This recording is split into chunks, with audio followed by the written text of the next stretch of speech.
جب اعلیٰ حضرت رضی اللہ تعالیٰ عنہ نے الدولۃ المکیہ لکھنے کے بعد بمبئی واپسی کی تھی تو آپ نے اپنے خلیفہ حضرت برہان الحق جبل پوری سے کہا کہ ایک باندرا میں اللہ کا نیک بندہ رہتا ہے۔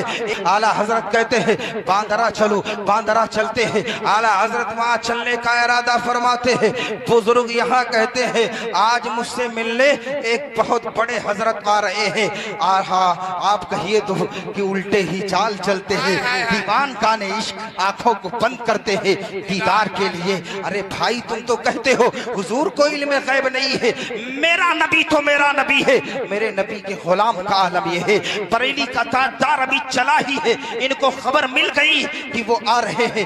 آپ کی بارگاہ میں جب کوئی پہنچتا تھا تو وہاں قہوہ موجود ہوتا تھا، وہاں کافی موجود ہوتی تھی، وہاں چائے موجود ہوتی تھی، اور آپ دیکھتے چہرے کو پڑھ لیتے تھے کہ یہ عاشق کس چیز کا ہے، اس کو ضرورت کس چیز کی ہے۔ اگر کافی کی ضرورت ہوتی تو کافی دیتے، اگر قہوہ کی ضرورت ہوتی تو قہوہ دیتے، اگر چائے کی ضرورت ہوتی تو چائے دیتے۔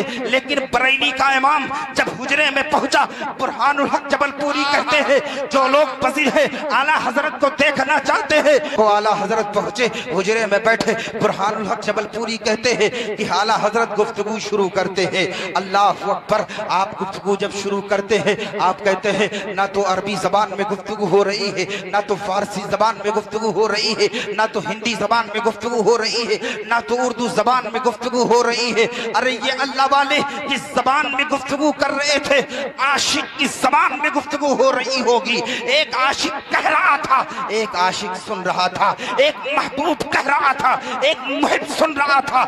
علامہ جبل پوری کہتے ہیں جب پہنچے تو حضرت کو دیکھتے ہی کہا کہ تم کیا پیو گے؟ احمد رضا کا حضور آپ کی بارگاہ میں 3 چیزیں موجود ہیں، مجھے قہوہ بھی دے دیجئے، مجھے چائے بھی دے دیجئے، مجھے کافی ہی دے دیجئے۔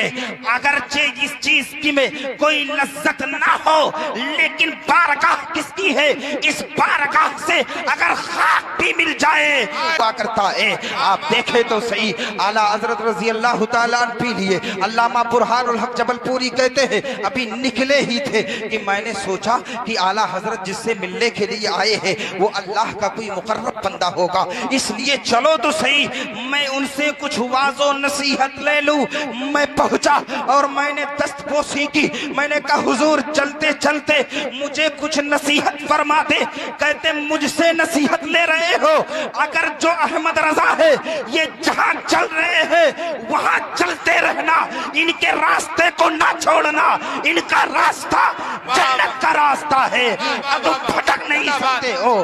مسلک اعلیٰ حضرت یہی جنتیوں کا راستہ ہے۔